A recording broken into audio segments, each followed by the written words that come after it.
অভিনন্দন ইন্ডিয়া, অভিনন্দন। চ্যাম্পিয়ন হয়েছে ইন্ডিয়া, দুর্দান্ত খেলেছে India. Under 19 ODI world cup 2026 ইংল্যান্ডকে হারিয়ে চ্যাম্পিয়ন হয়েছে ইন্ডিয়া। এই ম্যাচে সূর্যবংশী অসাধারণ খেলেছে, চমৎকার খেলেছে। যখন সূর্যবংশী ব্যাটিং করতেছিল তখন মনে হচ্ছিল ঘূর্ণিঝড়, তুফান, ভূমিকম্প সবকিছু একসাথে শুরু হয়েছে এই সূর্যবংশীর ব্যাটিং দেখে।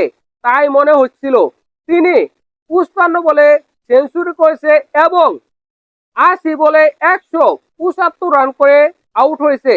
অসাধারণ ব্যাটিং করেছে, ভয়ঙ্কর ব্যাটিং করেছে তিনি। আজকের ম্যাচে 15টা ছক্কা মেরেছে এবং 15টা চার মেরেছে। কতটা ভয়ঙ্কর, কতটা দুর্দর্শ ব্যাটিং করেছে এই সূর্যবংশী। যদি সূর্যবংশী 50 ওভার খেলতে পারত তাহলে আজকের ম্যাচে ইন্ডিয়া 500+ রান করত, এটা নিঃসন্দেহে বলা যায়।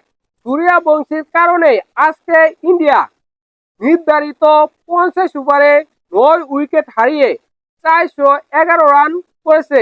তাছাড়া এই ম্যাচে আয়ুষ মাহাতে তিনি 50 করেছে। তাছাড়া ইন্ডিয়ার অন্য কোনো ব্যাটাররা খুব ভালো কিছু করতে পারেনি।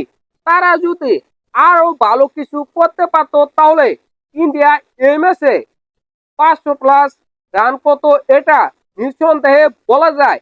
এই ম্যাচে ইন্ডিয়া 25 ওভারে 1 উইকেট হারিয়ে 250 রান করে ফেলে।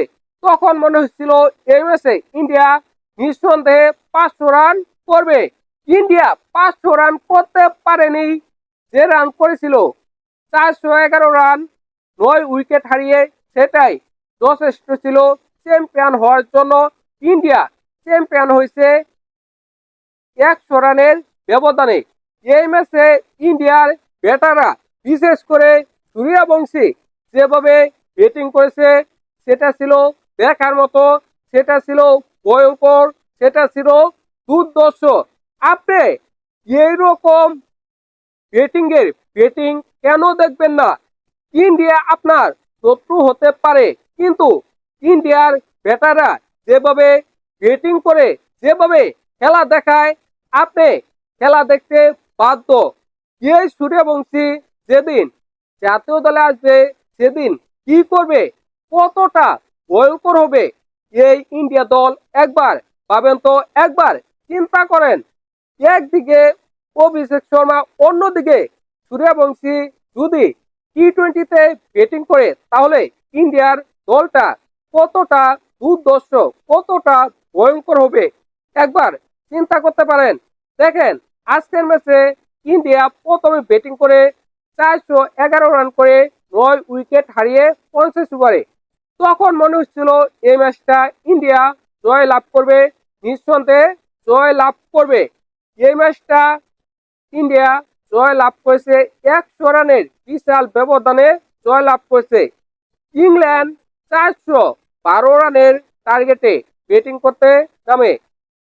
ইংল্যান্ড প্রথম দিকে ভালো ব্যাটিং করতেছিল, কিন্তু ইংল্যান্ডের যখন 174 রান 4 উইকেটের ব্যবধানে, 174 রানে আরেক উইকেটের পতন হয়, 177 রান ইন্ডিয়ার 7 উইকেট নেই।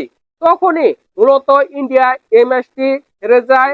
তারপরে ব্যাটিং করেছে ইন্ডিয়ার ফলকনার, অসাধারণ ব্যাটিং করেছে। তার সাথে যদি আরেকজন ভালো ব্যাটার ব্যাটিং করতে পারত তাহলে হয়তোবা এই ম্যাচটা ইংল্যান্ড বের করে ফেলতে পারত এবং ইংল্যান্ড এই ম্যাচটা জয় লাভ করলেও করতে পারত। ফলকনার অসাধারণ ব্যাটিং করেছে, তিনি 115 রান করেছে, শেষ পর্যন্ত চেষ্টা করেছে কিন্তু তিনি ম্যাচটা বের করতে পারেনি। ইংল্যান্ড এই ম্যাচটা 100 রানের ব্যবধানে হেরে গেছে। ইন্ডিয়ার প্রতিটা বোলার এই ম্যাচে ভালো বোলিং করেছে, দুর্দান্ত বোলিং করেছে, অসাধারণ বোলিং করেছে। এই কারণেই তো ইংল্যান্ড এই ম্যাচে অল আউট হয়ে গেছে। ইংল্যান্ড এই ম্যাচে 100 রানের ব্যবধানে হেরেছে। এই ম্যাচে ইংল্যান্ড 311 রান করেছে 10 উইকেট হারিয়ে।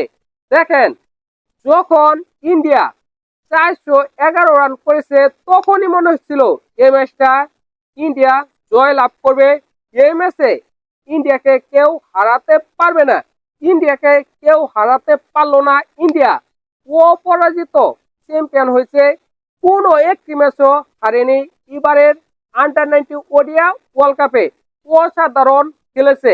তাছাড়া সূর্যবংশী এবারের আন্ডার-19 ওডিয়া ওয়ার্ল্ড কাপে অসাধারণ ব্যাটিং করেছে। তিনি 439 রান করেছে, সেমিফাইনালে 50 করেছে এবং ফাইনালে 175 রানের অসাধারণ ইনিংস খেলল।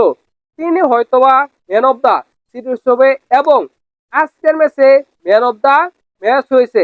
কতটা ভয়ঙ্কর, কতটা দুর্ধর্ষ এই সূর্যবংশী। এই প্লেয়ারটা যেদিন জাতীয় দলে আসবে এবং অভিষেক শর্মার সাথে টি-20-তে ওপেনিং করবে, তখন ইন্ডিয়ার এই দলটা কতটা ভয়ঙ্কর, কতটা দুর্ধর্ষ হতে পারে একবার বলেন তো। এখনই তো ইন্ডিয়ার এই দলটার সাথে কেউ পারে না, কোনো দল পারে না। হয়তোবা টি-20 বিশ্বকাপ 2026-এ ইন্ডিয়া চ্যাম্পিয়ন হবে, এটা মোটামুটি বলা যায়। যদি তারপরে অভিষেক শর্মার সাথে এই সূর্যবংশী যুক্ত হয়, তাহলে এই ইন্ডিয়ার সাথে কোন দল জয় লাভ করবে, কোন দল এই ইন্ডিয়ার সাথে পারবে বলেন তো। কতটা ভয়ঙ্কর এই সূর্যবংশী, কতটা দুর্দান্ত এই 14 বছর বয়সে। ভবিষ্যতে এই প্লেয়ারটা কি হবে, দানব নাকি মানব, এটা নিয়ে আমার কিছুটা সংশয় রয়েছে। আপনাদের কি মনে হয় অবশ্যই কমেন্ট করে জানাবেন।